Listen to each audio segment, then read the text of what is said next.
Hello and welcome. You're watching News Central Television. It's time for News Central now. I am Judith TB. The top stories at this hour.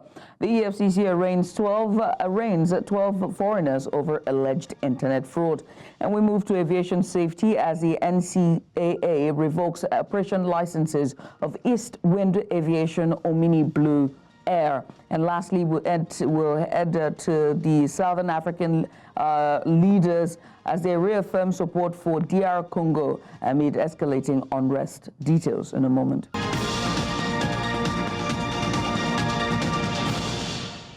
And welcome back. The Nigeria Civil Aviation Authority has revoked the air operator certificates of East Wind Aviation Logistics Services Limited and Omni Blue Aviation. Announcing the decision on its official X handle, the NCAA said the move is part of ongoing efforts to enhance safety and regulatory compliance in the aviation sector. The regulator cited violations of Part 1.2, 1.5 of the Nigerian Civil Aviation Regulations, which prohibit the falsification, reproduction, or alteration of applications, licenses, certificates, logbooks, reports, or records. In October, an East Wind Aviation operated helicopter crash landed in the Atlantic Ocean with 8 persons on board, raising further concerns about safety and operational integrity within the sector. The chairman of the Abia State Independent Electoral Commission, Professor George Chima, has been abducted. According to a family source, Chima was kidnapped on Friday from his residence in Okigwe, Imo State, while hosting guests, including lecturers from Abia State University, Uturu. Now, eyewitnesses report that 4 armed men stormed the house, harassing his visitors and forcibly took him away. The Imo State Police Command has confirmed the incident, with spokesperson DSP Henry Okoye saying investigations are on the way. The Lagos Zonal Directorate of the Economic and Financial Crimes Commission has arraigned 11 Chinese nationals, 1 Filipino, and a company, Gentin International Co. Limited, before Justice D.I. Dikpeolu of the Federal High Court in Ikoyi, Lagos.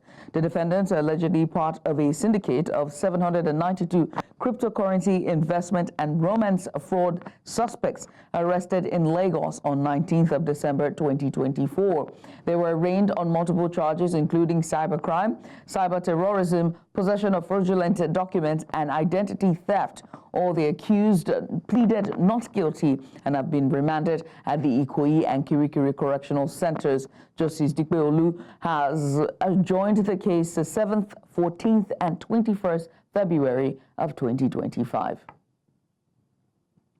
Governors under the umbrella of the PDP Governors Forum have pledged to exhaust all possible avenues to resolve the ongoing crisis within the party. This resolution was reached during a closed-door meeting held in Asaba, the Delta State capital, on Friday.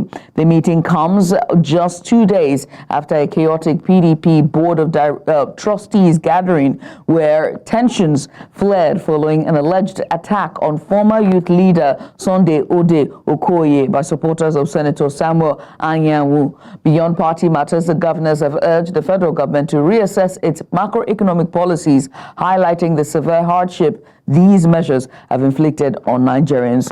News Central's Austin Azu has the details.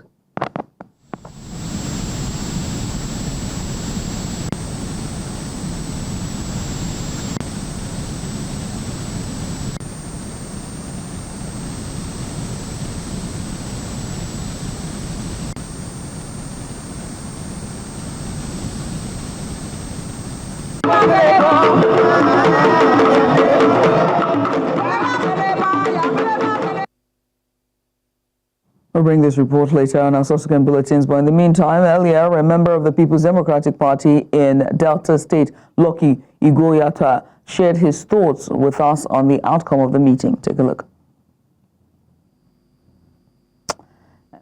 bring you that excerpt. In the meantime, on to more issues regarding the PDP. In a significant political development, Senator Ned Nwoko, representing Delta North Senatorial District, has officially resigned from the People's Democratic Party, PDP. The senator was a foundation member of the PDP since 1999. In a letter dated 30th January 2025, and addressed to the PDP chairman of Ward 8 in Aniocha North local government area, Nwoko cited deep internal divisions within the party, which he said had made it increasingly difficult to foster unity and serve the collective interests of his constituencies. With his departure, the PDP now has no serving senator representing Delta State in the National Assembly. And now for more on this, we're joined by Dr. Oke Idawene. He's a convener, Integrity Group of Delta State and a chieftain of the PDP in Delta State. Doctor, many thanks for joining us. I mean, let's just get started. At this point, one has to ask what the fate of PDP now is without a senator in Delta State, without any senator representing Delta State from the PDP umbrella. Yes, I did earlier correct you an information earlier that Senator Ned Nwoko is not a founding member of the PDP. I meant foundation member. He's not a foundation member. He has been with the party since 1999. Yeah, he's not been. He went to House of Reps first. Are you following me? He was a House of Reps member, not as a PDP member. Are you there? I'm there. So anyway, away from that, what's the fate of PDP looking like? There are no senators under the umbrella to represent Delta State. Yeah, the PDP in Delta State presently is one united family. The performance of our governor, Right Honorable Sheriff Oborowori, is unprecedented. To this end, we have a one party that is stronger in Delta State than ever before. The leaders are happy. That is the reason the Forum of Governors meeting was held in Delta State, because Delta State is leading by example as far as the PDP is concerned. So to this end, the three senators that are of the APC now, I make bold to tell you, they are strange fellow birds. They are kerosene and water cannot mix up. Strange bed fellows. To this end, you will discover that the APC in that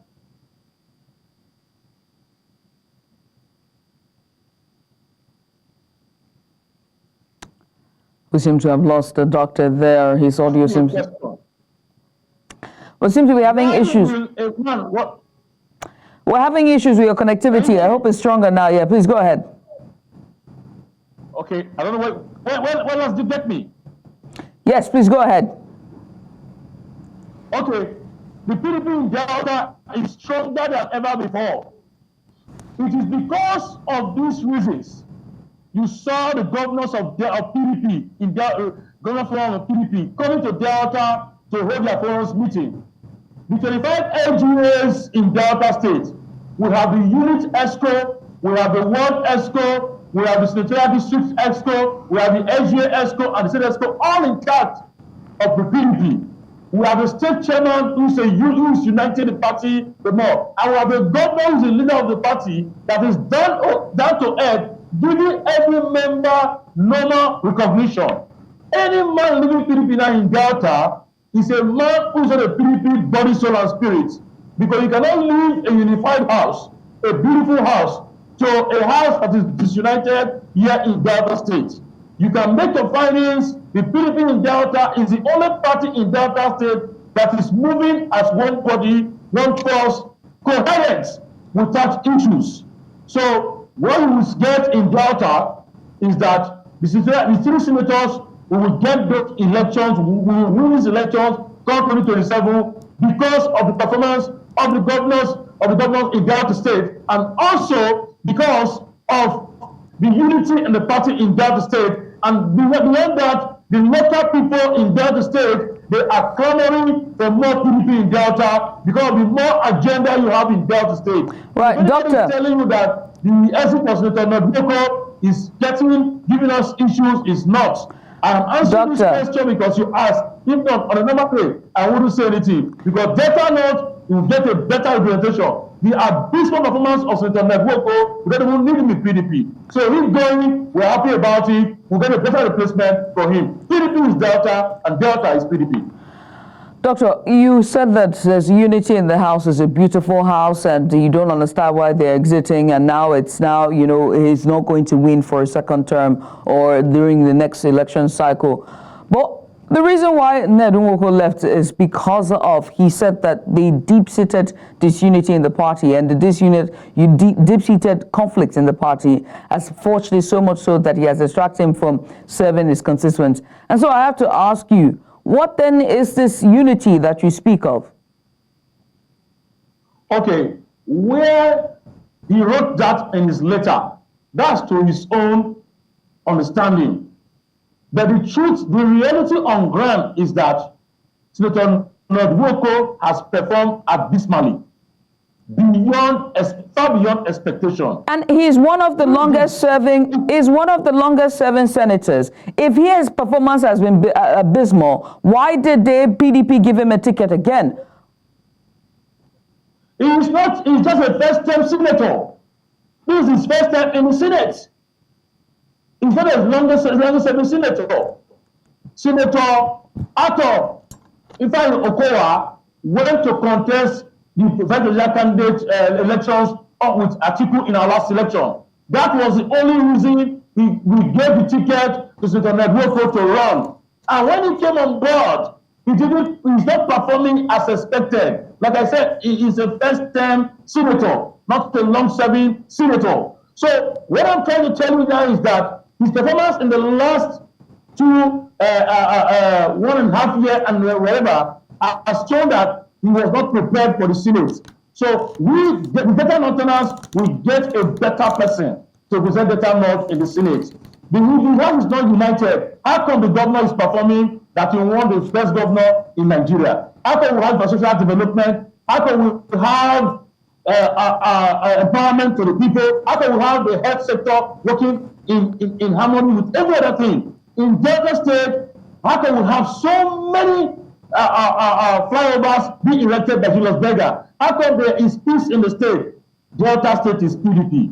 PDP is Delta. I keep telling you. Senator Nodwoko is running away because, one, he knows with his performance he cannot win the ticket. Secondly, since he became senator, he has not supported the Delta State government in any of the functions or development. What he does is to, by himself and personal issues, right in his people, where he came from, go and make your findings. He does not carry people along. Delta State district is not feeling the impact of the Nodwoko. All right. Travels, doesn't come frequently, and that's one of the issues we have in Delta North. So right now, we're going to get a better senator to represent the town. All right. Under the PDP come 2027 by the grace of Doctor. God. And what I'm telling you today, take to the bank and lock it there, because it will happen, and I will come back to your studio and tell you, look, where did I tell you? I'm not telling you to run anybody down. I'm telling you how it is that PDP is better off without Nodwoko. You seem very sure for the PDP for Delta State, and so I have to ask you about the outcomes or the forum. That's a PDP Governors Forum meeting that was held in Asaba. Are you happy with the communique from the governors after their meeting? Yes, what's your take on their communique? Nigerians are happy, not just us in Delta State. We are having a situation whereby the communique issued. One is that the president it's not about party affairs now. We became Nigerians before we became party members. So it's not about party affairs. We're talking about a situation whereby the president can get us better policies. But whether we like it or not, he's our president for now, 2027. So we'll give him all the advice and support we can give to him, irrespective of political party divides. To this end, the forum has said, look, Mr. President, get to work, do better for the economy and security of the nation. The same way we went back to our party affairs, and to convoke a NEC meeting for March 18th to address all issues within the party, because any house, if you're a husband and a wife and you're not having, even a husband and wife, you're not having argument, then somebody is cheating the other person. So as a party, we are saying that those that are aggrieving where the other will bring them together and resolve any other issues that are left to be addressed. So we can position ourselves for 2027 general election. One of the major things in the forum meeting was the issue of the court judgment reinstating Okoye Ude as a national secretary and sacking Anyanwu as a former national secretary. So as it is, once that is done, we have there's filtration and we'll separate the grains from the shaft. So this the forum meeting was right in time. Because if your goat is black and it's missing, you will look for the goats before it gets to night. Because when it gets to dark, the goats will get lost with the darkness. To this end, the forum of governors of PDP has teamly feet that is night to lift it at the board and bring all of us back together as one body so that we can take over Nigeria and rescue this nation, because PDP is the solution to Nigeria's problem. All right, well, thank you very much. We appreciate you for doing this with us. Dr. Dewine, he is a PDP chieftain for Delta State. Let's go on a short break, shall we? When we come back on the other side, we switch gears to talk public service regulations, as the Nigerian Police Service Commission has approved the immediate retirement of some of their senior officials. After the break, stay with us. The Police Service, you're welcome back. The Police Service Commission has approved the immediate retirement of senior police officials who have either served for more than 35 years or above 60 years of age. The decision aligns with public service regulations and was finalized during an extraordinary meeting held on Friday, 31st January of 2025. The directive has been communicated to the Inspector General of Police for immediate implementation, ensuring that the police force remains in step with broader public service structures. The meeting, presided over by PSC Chairman, retired DIG Ashimu Agugu, brought together key stakeholders, including retired Justice Adamu Paul Gulumje, who represents the judiciary, and retired DIG Taiwo Lakanu, who represented the police. Earlier, former director of the Department of State Services, Michael Jerfor, spoke to us about the implications of the retirement to the entire Nigeria police force. Take a look. All over the civil service and public service, that when you attain 60 years or have served 35 years, whichever one comes first should be followed. So I don't see any force about that the Police Service Commission asks people who are due for retirement, either by age or length of service, to leave the service. So nothing unusual about it.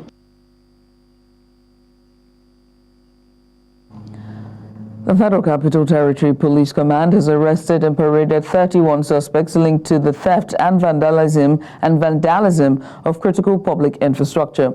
Authorities say the suspects were involved in the illegal removal of electrical cables, streetlights, and manhole covers, acts that have severely disrupted essential services and pose serious safety risks. News Central's Idom Joseph has the details. It's a growing menace of public infrastructure meant to serve the people is being stolen and sold for quick cash, posing threats to public safety. Unfortunately for these suspects, the long arm of the law has caught up with them and, if found guilty, will face deserving sanctions. Here at the FCT Police Command, security operatives have apprehended several individuals allegedly behind the destruction and theft of public infrastructure within the city. So far, 31 suspects have been arrested, with 16 already charged to court. Charged to court for criminal conspiracy, mischief by injury to public road, navigable channels, and electrical installations, which are punishable by life imprisonment, a fine or both, under Section 332 of the Penal Code. The suspects, now in police custody, were found in possession of manhole covers, cables, iron rods, transformers, generators and solar panels, among other items, during a raid of scrap yards commonly referred to as Pantika markets within the FCT. Several major Pantika markets raided include Dede Pantika, Kabusa Pantika, Dede Outway Lane Pantika. Zuba Pantika, Impape, Jabi, and Nyanya Pantika. The police said that the operations, which focused on scrapyards where scavengers, known locally as Baban Bola, engaged in their activities, also led to the demolition of makeshift shanties and illegal structures within the city. January 28, demolition exercise along road corridor, Dapi village. Action taken, illegal structures were dismantled to reclaim public infrastructures. The police said that the items recovered from the scrap dealers suggest a broader network of buyers and sellers profiting from the destruction and trade of public infrastructure. They urged the residents to speak out, informing security agencies and shielding those who buy stolen goods. In Abuja for News Central, I am Idonk Joseph. Abia State Governor Alex Oti says nothing will make him revisit the memorandum of agreement with pensioners in the state over arrears. The governor, during a media chat at the government house in Umuahia, accuses the leadership of the Nigeria Union of Pensioners in the state of insincerity. News Central's Chinwe Ugeli completes the story. For months now, the pensioners in Abia State and the state government have been at loggerheads over the confusion surrounding a memorandum of agreement allegedly signed by the former, cancelling whatever is left of their gratuities and pension arrears. But Governor Alex Oti has come out to once again accuse the leadership of the Nigeria Union of Pensioners of being instruments in the hands of the main opposition party in the state. And I have investigated it, and I found that it is PDP, including their lawyer is a PDP lawyer. So if they are not stupid, why would they hire somebody who had owed them for 10 years to come and be disparaging somebody who offered to pay? He says if what the leadership seeks is attention, he will not oblige it, and also challenges the union to seek redress in court if they feel cheated. The question to ask them is why didn't they go to court in the last 10 years? So I think we have sufficiently dealt with this matter. I will not deal with it again here. In a telephone chat with Amma Abraham, the state chairman of the People's Democratic Party, he denies sponsoring restiveness among the pensioners.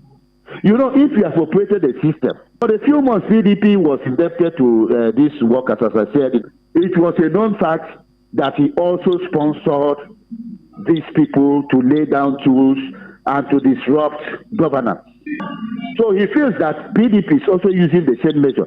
He also says the governor needs to fulfill his campaign promises to the pensioners. His greatest challenge as a governor is his own failure to live up to his own promise to pensioners. Let him live up to his promise. Let him stop castigating them. At the state headquarters of the Nigeria Union of Pensioners on Eket Street, Umuahia, the chairman Emeka Ironde and his executive are absent, but has this to say over a telephone interview. I know personally, I retired in 2009 as a director. I've not got my gratuity till now. And so it is with gratuity was paid last year in, I think that's when 2001 or 2002, I can't remember. It was that administration that put us in this place now. How do you think they are going to get them in? I can't understand what that means. Please, we are not being sponsored by anybody. It is a condition that has made us go to the governor to request him to help us out, which he campaigned with. How can you associate us with people who put us in trouble? I'm bleeding in my heart here. I am not. We are not. We have a responsible executive. The executive of qualified human beings is unacceptable to us. Highly unacceptable. Obviously, the problem between the government and pensioners in Abia State will need to be resolved on a round table or may linger until the end of the administration of Governor Alex Oti. In Omahia for News Central, I am Chinwe Ugele. Nigerians have been tasked to embrace a joint approach to combating cybercrime and internet-related fraud in the country. This was by stakeholders as they converged on Abuja for an engagement bordering on the negative impact of internet fraud in the country, convened by the Special Assistant to the President on ICT Development and Digital Innovation. Our correspondent Joshua Marai has more. The engagement bordered on the negative impact of internet fraud on the Nigerian economy and the role of illegal cryptocurrency companies. In attendance were senior government officials, cybercrime experts, and other stakeholders. Cybercrime has evolved into a sophisticated threat affecting people across various globe. In our digital age, fraudsters exploit technology to deceive, steal, and manipulate on suspecting victims. Majority of the parents contributes to whatever we are facing now when it comes to cybercrime. If we really want to solve the problem with cybercrime, then there must be a child that is coming from somewhere that the parent is not encouraging. Experts at the gathering urge intelligence agencies across the country to collaborate with one another, including sharing intelligence information to strengthen efforts against cybercrime. Most of the exploits of these cryptocurrency exchanges are used for money laundering and to finance terrorism. And this is a big challenge globally. So there is need for us to actually work as a team. That is the only way we can fight this crime. There is need for agencies of government to share information. There is need for agencies of government to discuss. The president of Nigeria's Content Creators Association, who was present at the event, says that the association has already put measures in place to tackle persons promoting cybercrime and illegal cryptocurrency trading. We are going to be speaking with the content creators before they can actually collect money from any of these crypto brands and the forex traders to advertise. They must present SEC documentation and CAC document with 500 million market share capital. That is a must. If they don't ask for those documents and go ahead to advertise for this company, they would definitely face the law. Stakeholders present say there is a need for government to create avenues for the rehabilitation of those found complicit in cyber-related crimes. In Abuja for News Central, I am Joshua Imanayi. The 5th Lake Chad Basin Governors Forum has ended with leaders of the region resolute in their commitment to defend the region's peace and prosperity. President Bola Tinubu was represented by Vice President Kashim Shettima as the summit welcomed delegates, partners, various UN agencies and international NGOs to Maiduguri, the Borno state capital. News Central senior international correspondent takes a look at the highlights of the conference as well as what the future holds for the region. For years, terrorist groups have used remote Lake Chad islands as strongholds, launching attacks across borders. Regional stakeholders resolved to call for military forces to secure the islands and clear remnants of the terrorists in the region at the 5th Lake Chad Governors Forum in Maiduguri.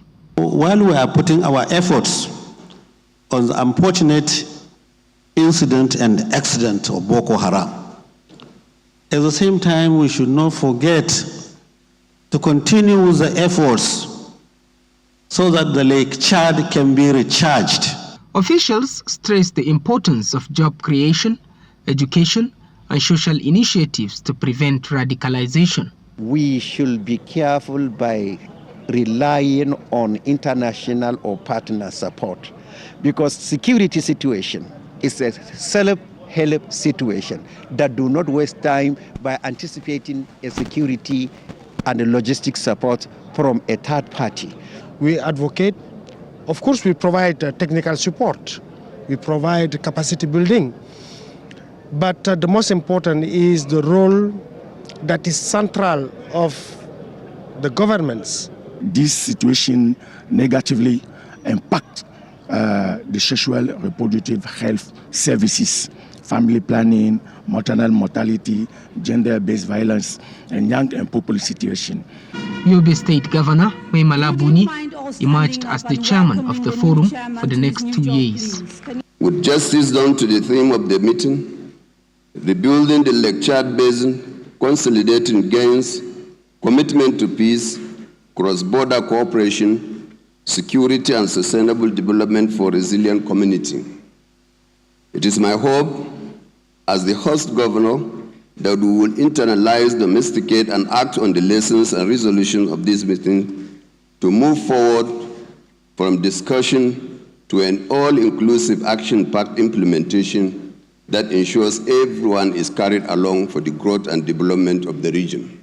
Enhance civil society organization and traditional institution engagement in regional stability, as well as updating and facilitating implementation of the territorial action plans formed part of resolution. Also, the forum agrees that the next meeting of the Governors Forum shall take place in 2026 in the Republic of Niger. In Maiduguri for News Central, Umar Kirawa. This beautiful display of culture and heritage welcomed delegates to the 5th Lake Chad Basin Governors Forum in Maiduguri, the Borno State capital. A reminder of a once peaceful way of life that's now threatened by insurgency, climate crisis, and poverty. In its 5th year, the Lake Chad Basin Governors Forum brought together more than 1,000 delegates, governors of the affected states in Nigeria, Chad, Niger, and Cameroon, traditional rulers, as well as local and international NGOs, to dialogue and devise new strategies against the common enemy, Boko Haram. It is a testament of our collective recognition that we have a problem at hand, and we are collective in the resolve to tackle it. The Lake Chad Basin region's been battling Boko Haram uprising since 2009. The UN says around 6 million people in the LCB need humanitarian assistance, and Nigeria hosts about 75% of them. Yes, the region has been severely threatened by Boko Haram and so-called Islamic State in West Africa province ISWAP. Yet none of these tools stands a chance against the collective strength of the state, let alone a magnificent Arabic future to us. Together, with all the cowardly cheesy candidates and protect society. With the support of the African Union, the UNDP, and international partners, the Multinational Joint Task Force, MNJTF, was strengthened to combat cross-border criminal activities and terrorism in 2015. 3 years later, the governors developed a regional strategy for stabilization, recovery, and resilience to revive the Lake Chad Basin, restore cross-border trade, and tackle poverty. Apart from the issue of poverty, we still have problem of illiteracy. Are you getting what I'm saying? Social inequality, environmental degradation, increasing infrastructural deficit, amongst others, are some of the factors that are responsible for insecurity in the region. Above all, bad governance, poor governance. These are some of the factors, but you have seen what has happened within 2019 to date. That's tremendous achievement. Despite the progress made in the fight against insurgency in the Lake Chad Basin, Boko Haram and other terror groups continue to destabilize the area. And though the attacks are not as rampant as they used to be 15 years ago, bandits and other criminal gangs still operate in the region, a clear indication that the fight is far from over. To sustain the region's fight against terror, the conference ended with the launch of the Special Multi-Partner Delivery Fund to the tune of 11 million euros. So this forum may be concluding, but our work is far from over. Commitments and partnerships made here today will be translated into tangible progress. The adjusted regional strategy for stabilisation, recovery and resilience of the Boko Haram-affected areas of the Lake Chad Basin is our blueprint for action. Each of these leaders now have their work cut out ahead of their next meeting in Niger. as the people hope to sing songs of victory someday. For News Central, Adeshawa Josh, Maiduguri.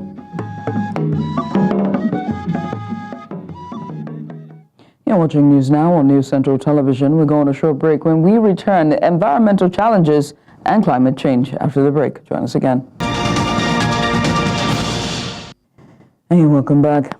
Experts have decried the harmful effects of climate change in Plateau State, pledging to contribute their quota in ensuring the establishment of what is called a new Greater Jos Master Plan that will in turn help improve the environment as well as humanity. News Central's Chizoba Aniwe witnessed the presentation of a communique at the end of a two-day stakeholders engagement for a healthy environment in Jos, the state capital. Take a look. The Greater Jos Master Plan was established in 1975 to address issues challenging a healthy environment for humanity. By the end of 2025, this plan will elapse and a new one will be brought on board in the year 2026 to address challenges encountered within the 50 years of the existing plan. As a result of this, a task force was set up by the governor in 2024 to ensure offenders of the plan within the Jos-Bukuru metropolis were arrested and made to pay varying fines. This is one of the reasons behind this event organized by the Plateau State Ministry of Housing and Urban Development. His Excellency President Kalin is committed to ensuring that we do things differently. We plan our city in such a way that people will live and they will be happy with the environment. That's why you can see a lot of projects going on within the Jos metropolis. Stakeholders believe this event will improve the lives of the people of Plateau State. We're in an era now that we have issues of climate change, which is a global phenomenon that affects everybody. So in planning a city, there must be green areas to take care of issue of climate change. All we are doing is to mitigate climate change because it's consuming everybody now. In case of any outbreaks, if a city is well fashioned out, it will be easier to contain such an outbreak within a limited period of time because you have accessible roads, you can easily map out houses and get access to individuals who are affected and offer services to them. It will create a conducive environment for visitors, for people, and even the community so that they will enjoy tourism and it boosts the economy also when it comes to revenue-based generation. When the new Greater Jos Master Plan becomes a reality, there are hopes that it will tackle some of the effects of climate change in the state. In Jos, Plateau State, for News Central, I am Chizoba Aniwe. The Kano State government has approved over 8 billion naira for the execution of 15 major projects across the state. The state government also launched its climate change policy aimed at mitigating the effects of climate change on rural communities, achieving low carbon emission and providing a climate resilient environment for development to thrive in the state. News Central's Emmanuel Bogudu reports. After 2 hours on the road and covering 140 kilometers from the state capital, the governor and his entourage arrived Rogu and was welcomed by a large crowd of supporters and residents alike. His first assignment was the unveiling of the 40-bed primary health center located in Zarewa, where he urged citizens to maintain the health facility. I therefore want to seize this opportunity to urge the good people of this community to utilize it as it is supposed to be utilized. I also want to call on the Health Services Management Board to make sure that health officials that are competent enough, that have the commitment in discharging the responsibilities, are posted to this hospital. Then the newly constructed 9 kilometers Fulatan-Zarewa-Danguzuri road, which according to the governor will link rural market, smallholder farmers and contribute to poverty reduction efforts and food security in the state. This will also stimulate the local economy and attract more foreign, local and regional investment as capital lies and settles where it feels safe. The governor reiterated his administration's commitment to reviving abandoned projects and improving the lives of citizens in the state. In Kano for News Central, I am Emmanuel Bagudu. You're watching news now on News Central Television. Coming up, Southern African leaders reaffirm support for DR Congo. This and more after this break. Join us again.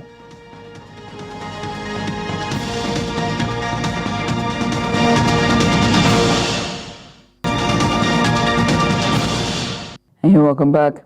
Southern African leaders have pledged unwavering support for the Democratic Republic of Congo following recent advances by the Rwanda-backed M23 rebel group, which has seized the largest city in the country's mineral-rich east.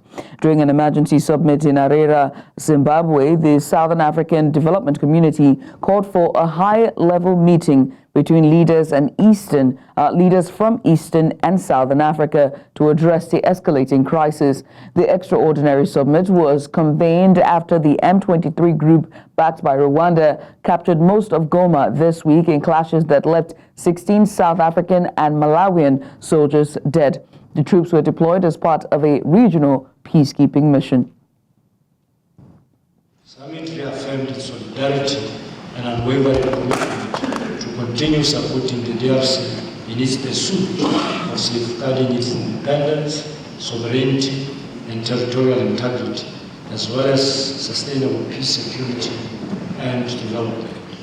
It is the individual and collective duty of all member states to do much more towards permanently silencing the guns if we are to succeed in achieving these aspirations.